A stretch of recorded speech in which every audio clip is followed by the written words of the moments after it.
El destructor de mundos. Me he convertido en la muerte, el destructor de mundos. Bhagavad Gita. Quizás esta afirmación, que con gran sorpresa o triste melancolía ha sido nombrada por Oppenheimer, uno de los responsables de la creación de la bomba atómica, al ser el director del proyecto Manhattan y al comprender las enormes fuerzas que había desatado y que había dejado en manos de personas que quizás jamás deberían obtener este tipo de conocimientos. Porque sabemos que en manos peligrosas, inexpertas e ignorantes, este tipo de poder, como cualquier otro, nos puede condenar a todos a la destrucción, al fin de la humanidad.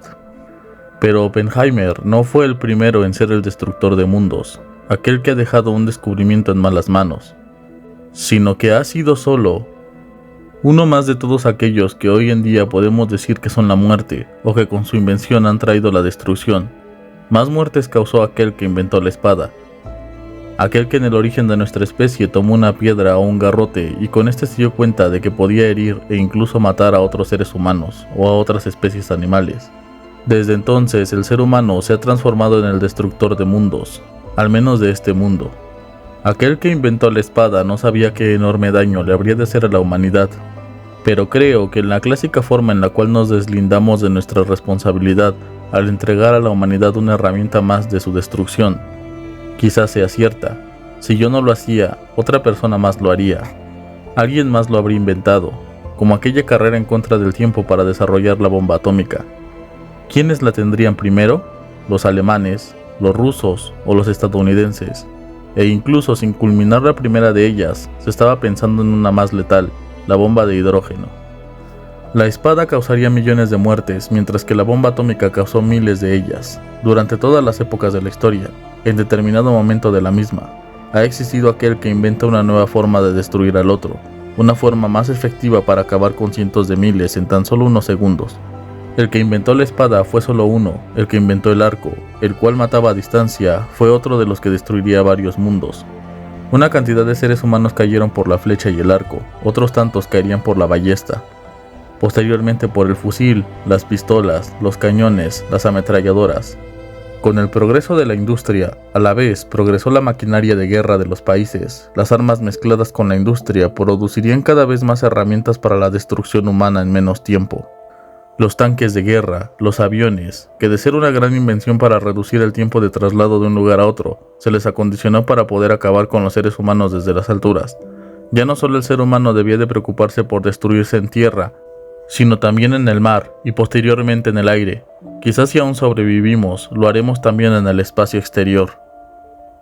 Pues la guerra viene con nosotros, la destrucción nos acompaña a cualquier lugar al que nos dirigimos. No sé si denominarlo naturaleza humana, pues entre las especies animales que habitan la Tierra, aún incluso en aquellas en las cuales la inteligencia no está tan desarrollada, se convierten en depredadores. Pelean inclusive entre los mismos miembros de su propia especie. Pero sin dudas, la naturaleza ha potenciado nuestro instinto dominante o nuestra necesidad de dominio con una herramienta, un arma que posee doble filo, la razón, pues puede ésta hacernos seres civilizados, gentiles y bondadosos, si sobre ella construimos nuestro pensamiento y alimentamos nuestra empatía y tolerancia. Pero si es que la utilizamos para nuestra ventaja, de ella pueden emerger la verdadera destrucción, pues ni de lejos alguna especie animal sobre la Tierra ha destruido a tantos miembros de su propia especie como el ser humano, y de las demás especies de las cuales se sirve, siendo el amo que domina sobre la existencia, y que esto le debería dar una enorme responsabilidad, pero en lugar de ello ha creado formas sistemáticas de erradicación. Ha reinventado el arte de destruirse a sí mismos, pues ha ocupado su razón en esta labor tan inhumana, nombrándose el animal más racional, siendo que más bien es el animal más irracional que existe, pues como dice Oscar Wilde, quien dijo que el hombre es un animal racional se equivocaba, el hombre es todo menos racional.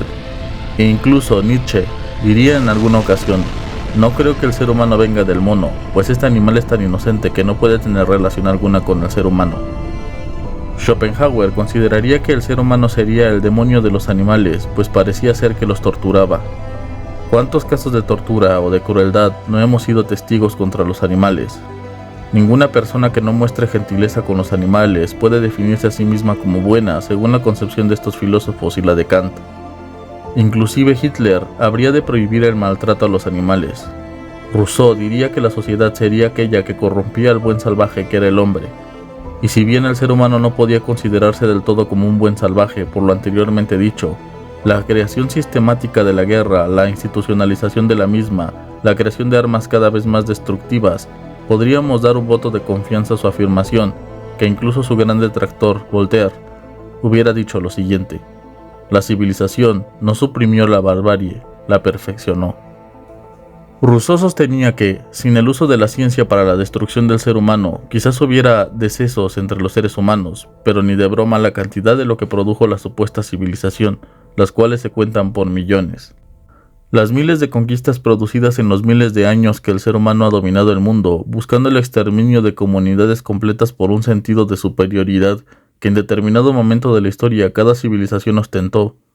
Hoy en día hablamos de las naciones colonialistas, del imperialismo que aún está vigente, pero el progreso de la humanidad se ha producido por su ánimo de destruir a otro o de defenderse de otros, que incluso genios como Arquímedes o como Da Vinci debieron en su momento dedicar su talento para construir armas. E incluso las enseñanzas de ética, de moralidad, de paz, de amor se han transformado en razones para la destrucción del hombre.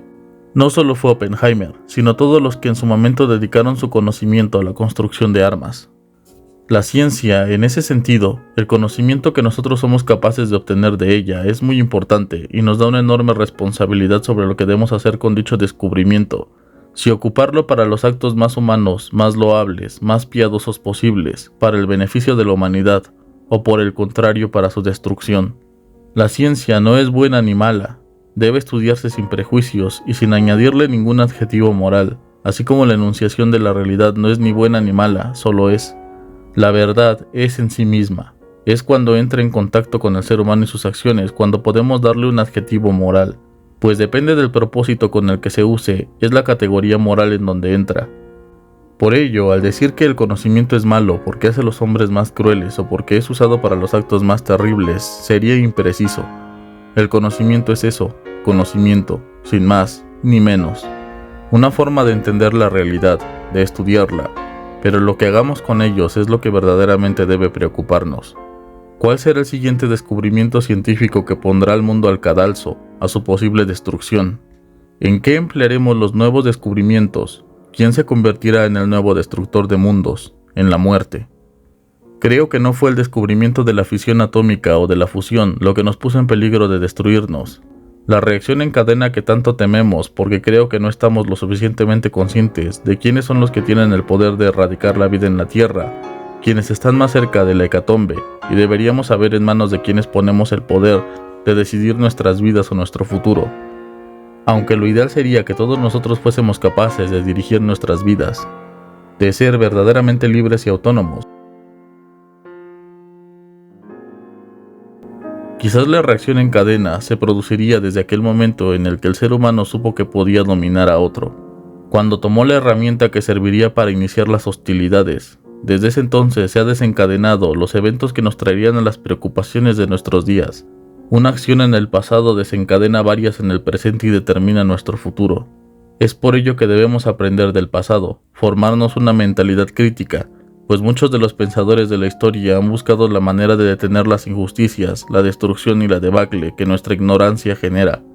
Entre mayor educación tiene una persona, menos probable es que actúe por impulso. Entre mayor conocimiento tenemos, somos capaces de tomar mejores decisiones y comprender que la ambición personal de unos es la ruina de otros. La metáfora de Prometeo. Quizás muchos hayan escuchado o leído sobre el mito de Prometeo, aquel titán de la mitología griega que entrega a los hombres el fuego sagrado, que toma directamente de los dioses olímpicos y se lo da a la humanidad para que de esa manera pueda progresar. Puedan hacer uso del fuego como herramienta o instrumento, pues sabemos bien lo que el fuego significó en un principio para el ser humano. Quizás uno de los avances más importantes y a la vez más destructivos, pues el fuego es fuente de vida y de creación, pero a la vez también puede herir y destruir. Depende, como ya hemos hablado, de cómo se use su naturaleza. Pero aquel que ha entregado el fuego a los hombres fue a la vez castigado, siendo torturado en vida por una ave carroñera que devoraba sus entrañas. Esto es lo que ocurre con aquellos que entregan a la humanidad un poder destructivo. El castigo proviene de su mente, de saber que han dado algo a la humanidad que quizás no sabría utilizar. Asimismo, quizás Prometeo es ese sabio, ese hombre de ciencia que entrega al humano el fuego, el conocimiento, y que este es a la vez un castigo como un premio para la humanidad. El camino del conocimiento es difícil, quizás más que el de la ignorancia, y Prometeo, como aquel que sabe algo, debe pagar el precio de su sabiduría y de su ciencia.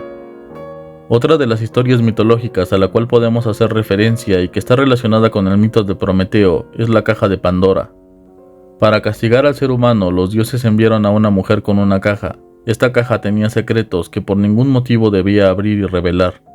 ¿Pero qué es lo que ocurrió? Lo mismo que con Eva, la curiosidad fue insostenible e incapaz de evitar su humano deseo de saber. Pandora abrió la caja y desató los males al mundo. Quizás como una metáfora de lo que ocurre cuando la curiosidad nos obliga a encontrar respuestas a interrogantes que no creíamos que fueran tan graves, y que este conocimiento desencadenaría los males al mundo. Igualmente, al hacer alusión de la religión abrahámica, la metáfora de la manzana o del fruto del Edén nos muestra que aquel fruto del árbol del conocimiento de la ciencia nos igualaría a Dios. Algo superior. ¿No es acaso el conocimiento lo que nos acerca a la divinidad, siendo incluso nosotros pequeños dioses que creamos cosas? Pero todo conocimiento tiene sus desventajas y hemos de ser expulsados de algún paraíso al obtenerlo. El ignorante vive en un paraíso, el sabio en un infierno.